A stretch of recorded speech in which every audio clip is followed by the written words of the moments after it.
주진우 의원이 한 방송에 출연해서 어제 한덕수 전 총리 1심 판결에 대해서 재판장 진행이 유죄를 예단한 것 같다라고 주장했는데요. 들어보시죠. 일단 재판 과정에서 네. 재판장이 예단을 비치거나 선입견을 비치면 안 되거든요. 네. 근데 재판 과정에서 증인을 질책한다든지 공소장 변경을 먼저 요구한다든지 재판장 진행이 유죄를 예단하는 것 같다라는 좀 이상하다고 생각하는 부분은 사실 한덕수 총리와 관련된 재판은 훨씬 늦게 시작했거든요. 그런데 훨씬 빨리 재판을 진행해서 1심 선고가 났죠. 네, 먼저 그 부분에 대한 판단을 해버렸어요. 네. 재판장의 진행 자체가 너무 내가 먼저 판단할 거야 라는 의도가 너무 보여져서 이제 그 점이 불편했고. 예, 불편했다. 김명남 위원님, 저희가 공판 과정도 이 방송에서도 계속 시청자 여러분께 전해드렸고 그런 상황에서 주진우 의원의 저 주장은 좀 어떻게 평가하십니까? 일단 그 공소장 변경을 요구를 한 부분은 이번 판결 선고에도 설명을 해줬습니다만 이게 처음에 기소됐던 내란 우두머리 방조는 저도 이상했어요. 처음에 기소됐을 때 이게 왜 방조인가? 그리고 이제 법리적으로 이진관 부장이 설명을 해줬습니다만 이른바 내란범은 혼자 저지를 수 없는 집합범입니다. 그렇잖아요. 많은 사람들이 이제 그 범행에 가담해야 되는 범죄인데 이게 방조라는 것은 도와줬다는 의미잖아요. 그러니까 주범은 아니고 옆에서 이렇게 범행을 도와줬다는 의미에서 방조범이라고 하는데 우리의 내란죄는 그 관여 정도에 따라서 세분화되어 있습니다. 그러니까 내란 우두머리가 있는 것이고 그 다음에 관여도가 깊은 사람은 주요 임무 종사자가 있는 거고 그거보다 관여도가 좀 떨어지는 사람은 우리가 왜 부하 내동했다고 했을 때 부하 수행자라는 또 별도 처벌 조항이 있거든요. 그 외에 뭐 단순 폭동 가담자도 있고 그러니까 이 방조라는 개념이 좀 성립하기 어려워요. 관여 정도에 따라서 수괴가 될 수도 있고 주요 임무 종사자, 약하면 부하 수행자 뭐 이렇게 세분화돼 있기 때문에 방조법은 성립하기 어렵다. 그래서 법리적으로 공소장 변경 요구를 한 것이고 저는 그건 뭐 적절한 판단이라고 봅니다. 그게 어떤 예단을 미리 드러낸 것이다. 선입견을 갖고 재판을 했다라고 비난하기는 어려워 보이고 그리고 아마 그때 국토부 장관을 했던 사람이 증인으로 나와서 그때 비상계엄과 관련한 국무회의에 참가한 국무위원들이 오히려 피해자다. 그런 증언을 했는데 그거에 대해서 증인 신문과 관련해서 재판장이 추가 질문은 얼마든지 할 수 있는 거죠. 아니 국무위원 장관이면 최고위직 공무원인데 거기서 적극적으로 불법적인 비상계엄을 말려야 될 책무가 있는 사람이 오히려 적반하장식으로 피해자라고 주장하는 게 적절한 발언이냐는 취지로 이제 질문을 했던 것이고 그게 어떤 예단을 드러냈다고 보기는 어렵기 때문에 글쎄요, 뭐 1심 판결과 관련해서 결론을 정해놓고 재판을 진행했다라고 하는 국힘 쪽 주장은 글쎄 뭐 달리 법리적으로 이거를 비판하기 어렵기 때문에 그런 식의 주장을 하는 것이 아닌가 싶습니다. 윤 전 대통령 측 변호인인 유정화 변호사도 페이스북에 주진우 의원과 비슷한 주장을 펼쳤습니다. 결론을 미리 써내려간 판결이다라고 표현했습니다. 김유정 의원님, 그러니까 김영남 의원도 이렇게 말했는데 결론을 사법적으로 법리적으로 반박을 하기 어려우니 과정에서 뭔가 이상했다라고 흔들기를 하려는 거 아니냐 이런 평가에 대해서는 어떻게 보세요? 말도 안 되는 억지 주장이라고 저는 생각을 합니다. 특히 그 주진우 의원이 먼저 판단을 했다라고 하면서 미리 결론 내놓은 거 아니냐 비슷한 대동소이한 이야기들을 하고 있는데요. 이게 이진관 재판부의 문제입니까? 지기현 재판부가 지금까지 만만디로 갔던 거 아닙니까? 여름 휴가 갈 거 다 가고 들어줄 얘기 다 들어주면서 그 재판의 행태를 지켜보던 국민들이 모두 울분에 가득 차 있었잖아요. 이게 내란 재판이 맞는 것이냐. 그렇게 늦게 하고 심지어는 결심 공판마저도 한 판에 안 되고 두 번째 가가지고 하는 그런 행태를 보였기 때문에 늦어진 거지. 이중간 재판부가 결코 빠르지 않았다고 저는 생각합니다. 그리고 누가 들어도 우리가 그동안 해왔던 이야기들을 정말 일목요연하게 이 법적 논리에 근거해서 잘 그 써내려간 판결문이었다라는 것을 누가 들어도 공감할 수 있는 거였기 때문에 예. 방금 얘기한 주진우 의원이나 일부 변호사들이나 혹은 국민의힘의 일부 그 지도부나 이런 분들을 제외하고는 저는 다수의 국민들이 굉장히 공감했던 판결이라고 생각합니다. 그리고 지난번에 그 체포영장 집행 방해 관련한 1월 16일 날 선고에서도 예. 사실은 그때도 그 전에도 왜 내란 재판보다 이걸 먼저 하느냐라고 했지만은 그것과 상관없다라고 하면서 딱 잘랐잖아요. 저는 마찬가지라고 생각합니다. 그런 점에서 이제 23년형 법정 구속이라는 그 판결에 대해서 굉장히 놀라고 당황했기 때문에 이런 뭐 뒤늦은 억지 주장들을 해보는 것 같습니다만은 주기현 재판부는 저는 비슷한 맥락에서 판단할 거라고 생각합니다. 예. 친한계 한지아 국민의힘 의원은 어제 한덕수 전 총리 선고가 나오니까 지도부의 윤석열 전 대통령과 절연을 해야 된다라고 제언을 했고요. 국민께 진정성 있는 사죄를 해달라라고 요구했습니다. 정강재 의원님. 네. 친한계 의원들은 이런 입장을 좀 냈는데 국민의힘에서 공식적인 입장은 안 나오는 것 같아요. 지금 지도부 인사분들은 아직까지 뭐 윤석열 전 대통령과 관련해서 윤석열 전 대통령이 5월에 탈당했기 때문에 관련이 없는 분이다, 사안이다 이렇게 얘기를 하고는 있지만 대부분의 국민들 인식은 여전히 윤석열 전 대통령과 국민의힘의 어떤 연관성 이런 부분들을 유심히 볼 겁니다. 2월 19일에 뭐 어떤 판결이 나올지 딱 뭐 예단해서 말씀드리긴 어렵지만 지금까지 재판 진행 그리고 예. 이전에 있었던 재판 상황을 본다면 윤석열 전 대통령에 대한 중형이 불가피할 것으로 보이는데 과연 그럼 그때 가서야 밀린 숙제하듯이 한 번에 윤석열 전 대통령과의 관계를 뭐 정리하는 듯한 그런 모습을 보일 건지 아니면 그 전부터 조금씩 빌드업을 하는 것이 좋은 건지 이런 부분들에 대한 판단이 있었어야 할 것 같은데 지도부는 여하튼 이번 판결에 대해서도 또 윤석열 전 대통령과의 관계에 대해서도 일반 국민이 생각하는 것과는 조금 다른 생각을 하고 있는 것 같아서 아쉽습니다. 오늘 저희도 사실 뉴스를 준비하면서는 어제 이진권 판사의 그 판결문이라든지 좀 디테일하게 짚어보자라는 얘기도 했었고 그런 구성도 준비했었는데 아시다시피 어제 저희가 방송하는 시점에 이미 선고가 난 시점이었고 거론했던 것은 저 그 감정은 전달됐다고 봐요. 이게 소위 말해서 국민들이 감동했다. 오늘 이 시간까지도 그 얘기하시는 분들이 많습니다. 그리고 이진권 판사 스스로도 울컥했던 부분이 있지 않습니까? 그러니까. 국민의 용기 있는 국민이라는 표현에서 한 6초 정도 말을 하지 않고 또 안경을 이렇게 만지는 모습.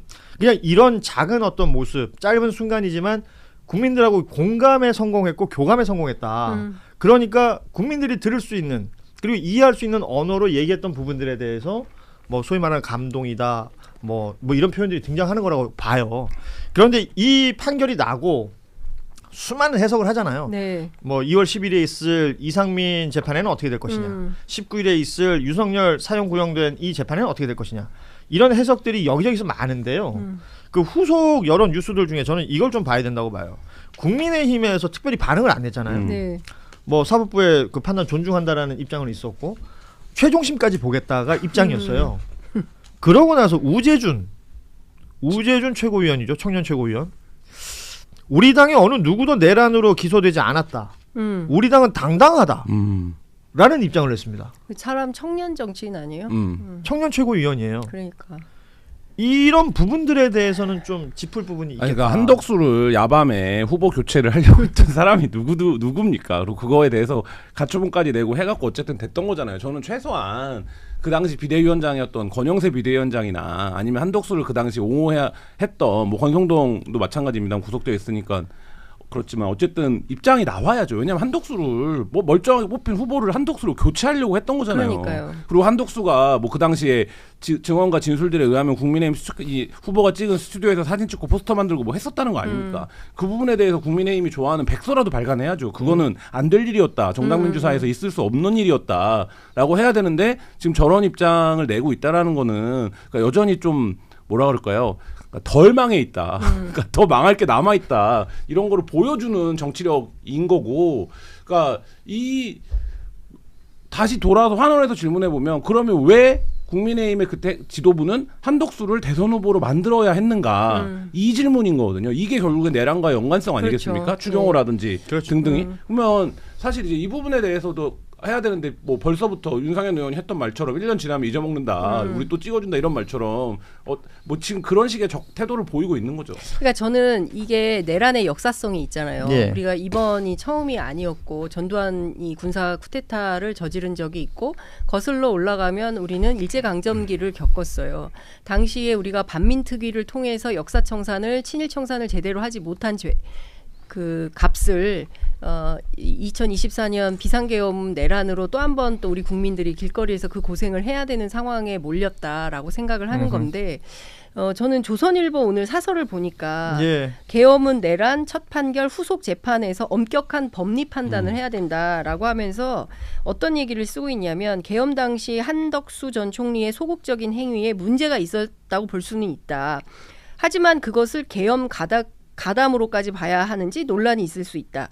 대통령의 지시를 받는 하급자 입장에서 어쩔 수 없이 끌려 들어간 부분에 대해 너무나 과도한 판결이 아닌지 항소심에서 가려야 한다. 이게 무슨 얘기냐면 항소심에서 뒤집으라는 얘기예요. 그러니까 예. 종합을 하면 보수 언론이라고 불러야 될지 모르겠지만 하여간 이 보수 언론과 그다음에 국민의힘의 소위 이제 주류 집단과 이 법률가 집단과 이 뿌리 깊은 친일과 군사 독재 세력의 망령이 아직도 대한민국 정치를 지배하고 있구나. 그러니까 여기에서 벗어나야 한다라는 뭐라고 그래야 됩니까? 그 큰 뭐라 그래? 그걸 올린 게 어제 나왔던 이진관 판사의 사실 그 기준을 어제 이진관 판사가 그렇죠. 제시해줬다. 낸 거예요. 예. 예를 들어서 이제 12.3을 내란이라고 규정짓는 사법부의 첫 판단. 그렇죠. 어제도 얘기했습니다만 굉장히 의미 있고 중요한 부분이고 이것을 위로서부터의 내란. 그러니까 그러니까 예. 친위 쿠데타를 얘기를 하면서 그 개념도 정리를 했습니다. 그렇죠. 이 친위 쿠데타라는 게 이어지면 어떻게 된다. 그리고 저는 가장 중요했던 부분이 그러니까 과거 전두환 노태우 때를 얘기하면서 뭐 과거의 판례 얘기를 했었던 긴 시간이 있었는데 네. 그때 대한민국과 지금의 대한민국이 다르지 않느냐. 그렇죠. 예. 그래서 당연히 처벌도 달라야 한다라는 부분, 과거를 여기에 갖다 끼울 필요가 없다라는 부분, 이런 것들 굉장히 명확하고 그렇습니다. 알기 쉬운 언어로 어제 설명을 네. 했다. 그러니까 조선일보의 저 사설 발음대로 되지 않을 게 지금 말씀하신 그 대목인데 두 가지를 넘어섰어요. 그러니까 기존의 판례에서 뭐냐면 이게 아래로부터의 쿠데타, 그러니까 지금까지의 내란에 대한 양형 범위는 아래로부터의 쿠데타에 있었던 범위인데 나는 이게 의미가 없다고 생각한다. 그렇지. 왜 이거는 위로부터의 쿠데타였기 때문에 네. 성공했을 경우에 독재 집권, 뭐 장기 집권 이렇게 쭉 얘기했던 거 아닙니까? 내전까지 얘기를 했잖아요. 예. 그렇기 때문에 그러니까 첫 번째 그 지금 우리가 계속 불만을 가졌던 내란인데 왜 저렇게 형량이 그렇죠. 낮고 예. 재판이 더디냐 이거에서 그 양형 범위를 없앴다라는 거고 이번 사건 규정에서 그래서 이게 인명 보수 언론이라든지 일부 이제 서초동에서 얘기했던 인명 피해나 유혈 사태가 없었잖아라고 얘기해서 그러니까 전두환 노태우보다는 낮아야지라고 얘기하는 부분에서를 논리적으로 극복했거든요. 자 네. 그러면 뒤에 판사들이 굉장히 부담스러워지죠. 왜냐하면 그렇죠. 이게 첫 번째 판례가 나왔는데 이 판례를 그러면 직위원이 뒤집을 수 있는 논리를 개발할 수 있을까요? 그러니까 저는 현실적으로 어렵다라고 봐요. 그러면 결국엔 이게 판례 효과를 갖는 거고 이 판례에 따르면 한덕수도 영장 기각됐었던 써요. 그다음 박성준 2번이나 기각됐죠. 그리고 심지어 박성준은 이진관 판사가 재판합니다. 네, 그러니까. 그리고 누구는 예. 수사를 하는지 안 하는지도 사실 뭐 잘 지금 모를 지경이지만 결국엔 이 판례가 한 번, 두 번, 세 번 이렇게 굳어지게 되면 1심 판례긴 하지만 저는 조선일보의 저 발음대로 무슨 하급자 이렇게 국무총리를 누가 하급자라고 부릅니까? 그러니까 진짜 기가 막히고 네. 코가 막힌 건데 네. 이런 식의 논리 개발을 해주는 거죠. 그리고 또 기가 막힌 조선일보 기사가 뭐냐면 유죄의 심증을 가지고 재판을 했다 이거예요. 이진관 판사가. 제가 그걸 물어봤더니 재판을 한 번씩 받아봤던 분들, 형사 재판을 받았던 모든 사람, 판사는 다 그게 있어. 재판 받아보면 삘이 와. 이제 이런 얘기를 하시거든요. 그러니까 종합을 해보면 이진관 부장판사를 뭘 엮고 싶은 거예요. 좌파 단체에 가입을 했다던가. 우리 법이 아니야 또. 그러니까 우리 법이 아니야. 네. 거기다 고향도 마산이야. 예. 그러니까 뭐 호남 출신이어야 되는데 그것도 아니야. 그러니까 어떻게든 끼워 맞춰서 마치 이 메신저 공격에 해당하는 이진관 판사의 문제를 찾아가지고 마타도를 하고 싶은 거예요. 그러니까 그 얘기는 무슨 얘기냐면 결국엔 윤 어게인을 원하는 세력들이 여전히 엄존하고 이거를 끊어내지 않고 있다. 근데 저는 장도영 대표가 오늘 단식도 끊었는데 좀 윤도 끊어라. 그래야 좀 정상적인 정치의 정상화의 첫 발을 좀 내딛는 그런 단초가 열렸으면 좋겠는데 아휴 입이 아프네요. 뭐 그걸 끊겠습니까? 헌정 역사상 첫 번째로 그러니까. 탄핵당했던 대통령이 와갖고 이제 그만 굶으세요라고 하니까 네 이런 네. 상황인데. 네. 그 지난번에 이제 헌재에서 그 윤석열 탄핵이 이제 선고될 때도 조선일보 비슷했던 것 같아요. 이 문영배 당시 직무대행의 그 말하자면 태생이라든지 뭐 이런 걸 훑었던 거 아닙니까? 그렇죠. 그러니까 매번 비슷해요. 비슷하고 그게 참 유치하다 싶은데. 근데 그게 역으로 말하면 전관이 작동하는 방식이기도 해요. 그러니까요. 그게 무슨 얘기냐면 예. 그 조선일보가 지금까지 세상을 바라보거나 인식하거나 관리했던 방법이기도 하죠. 방식인 거죠. 이런 내용들을 쭉 두루두루 보다가 제가 이제 가장 꽂혔던 건 이 우재준 청년 최고위원이라는 사람의 이 주장이었었는데 지금 뭐 조선일보 얘기에서도 했지만 하급자, 정권의 2인자, 국무총리, 예, 바꿔야 될 단어들이 참 많습니다. 네. 그리고 뭔가 기소당하지 않으면 무죄 이렇게 자꾸 주장을 해요. 네. 말도 안 되는 얘기죠. 그 기소당하지 않으면 무죄 안에 있었던 과거에 검찰의 그 불합리한 작동이라든지 이런 것까지 다 들어가기 시작하면 얼마나 복잡해지는 얘기입니까? 그런데 이렇게 단촐하게 얘기하면서 뭔가 당당하다라고 얘기하고 있는데 이런 사람들이 저는 시스템 깨는 사람들이라고 좀 보거든요. 근데 그 청년이라는 점이 참 안타깝습니다. 그러니까 대한민국의 청년이라서 최고위원이 된 사람인 거잖아요. 우재준 의원이. 예. 근데 그런 당 지도부 일원이 인식이 그런 정도 수준이라고 한다면 국민들의 그 생각하고 굉장히 국민의 법감정이나 국민들의 판단과 굉장히 괴리가 있는 사람이 정당의 지도부에 앉아 있으니 그 당의 미래는 굉장히 암울하다라는 거고 민주당에서는 지속적으로 국민의힘이란 정당은 위헌정당 해산 심판을 통해서 그 운명을 결정해야 된다라는 주장을 하고 있고 저는 계속 이렇게 가면 종국에는 그럴 수밖에 없지 않을까라는 생각이 좀 들어요. 결국에는 아까 중요한 포인트 얘기해 줬는데 첫 번째 탄핵당한 대통령이 와서 손잡아서 단식을 그게 출구 전략이었네요. 그러니까 예. 저는 그 우재준 최고위원 이 말 보면서 그 생각이 들더라고요. 정권의 2인자라는 사람이 징역 23년을 선고받은 날 그 국민의힘, 그러니까 대한민국 제1야당의 최고위원이라는 사람이 단순히 감옥에 가지 않았다고 재판에 붙여지지 않았다라고 당당하다고 말하는 것이 이거 진짜 국민들 알기를 너무 우습게 하는 것 아니냐. 그렇죠. 국민을 무시하고 소위 말하는 법치주의를 조롱하는 것처럼 전 들렸어요. 네, 그래서 저는 2차 특검 이제 시작되잖아요. 2차 특검이 어떤 분이 올지 모르겠지만 검사들을 줄이고 경찰의 수사관들을 대폭 늘렸다는 거 아니겠습니까? 그래서 저는 2차 특검이 굉장히 중요하다. 2차 특검에서 꼭 해야 되는 게 물론 이제 외환죄, 박성재 장관을 중심으로 해서 그림을 다시 새롭게 짜서 김건희가 어느 정도나 내란에 실제로 기획 가담 뭐 조정 이런 걸 했는지를 확인하는 것도 중요하고 검사들이 얼마나 적극적으로 이 내란에 가담을 했는지도 확인하는 것도 중요한데 또 다른 측면에서는 한겨레 신문 일면에 나왔던 그 45명 예. 그 내란 그 뭡니까 수괴를 엄호하면서 길거리에 나와가지고 체포 방해를 했던 그 행위에 대해서 최소한 특수공무집행 방해로 입건을 해서 수사에 착수해야 된다. 아니면 내란 선동 혐의는 없었는지 저는 그것도 같이 포함해서 수사를 해야 된다. 국민의힘 안에 있는 국회의원들을 대상으로 줄줄이 조사를 시작하지 않으면 이게 진짜 뿌리채 뽑혀나간다는 것을 느낄 수가 없다. 그리고 그 밖에 다른 사안들에 대해서도 싹 다 조사해야 된다 이렇게 생각합니다. 그러니까 뭐 범죄를 어떻게 예방하냐 해서 일반적으로 제일 유명한 게 강하게 처벌하는 것과 모두를 처벌을 하는 거거든요. 그러니까 이제 강한 처벌들이 이루어지겠죠. 근데 이제 대부분의 경우에 강한 처벌을 보고 이제 다 끝났다 이렇게 생각하거든요. 어떤 처벌들이 나면. 근데 지금 이제 장윤선 선배 얘기하신 것처럼 이게 기소를 못할 수도 있습니다. 설령 예를 들면 그렇죠. 예. 혐의점을 발견하지 못해도. 근데 네가 그런 혐의가 있었다라는 거를 한번 나와서 소환 조사라도 받고 어쨌든 그 기록을 남겨두는 거. 그래서 확인해야죠. 예. 최대한 우리가 이 내란 범죄에 연루됐던 모두를 처벌해 보려고 했다. 그렇죠. 이 예. 기록을 사회가 남기는 건 굉장히 중요한 일이고. 이 역사의 기록으로 남겨야 돼요. 그래서 이게 사초, 진짜 사초를 써야 됩니다. 그래서 제대로 된 그 아까 뭐라 했지? 네. 뭐 그 모두를 처벌하는. 비망록 아니면 네. 뭐야? 뭐 그 하여튼 백서. 백서. 죄송해요. 단어가 생각이 잘 안 날 아, 나이죠. 죄송해요. 너무 50살이 넘으니까 이렇게 됐네. 오렌지 주스도 생각 안 나고 노란 물 막 이렇게 얘기하고 그러네. 자, 네, 그러니까 죄송해요. 뭐 지금 이제 정당을 얘기하는 거예요. 그리고 이 정당이라는 게 뭐 국민의힘이 밉고 싫고 그래서가 아니라 벌어진 일, 2024년 12월 3일에 있었던 그 내란 사태에 대한 여러 이야기들을 하다 보니 그 정당에서 어떤 역할들을 해왔던 것인가. 그리고 아까 강한 처벌 얘기했잖아요. 강한 처벌 굉장히 중요하죠. 근데 강한 처벌 옆에 처벌 안 받았다고 생각하고 자기는 아무 죄가 없다고 그렇죠. 생각하는 네. 그 세력들에 대해서도 분명히 어떠한 형태로든 단죄를 하기 위한 노력이 있어야 그리고 그것이 기록으로 남아야 분명한 어떤 효과가 있을 것이다. 의미가 있을 것이다라는 얘기를 두 분이 오늘 해주셨습니다. 아니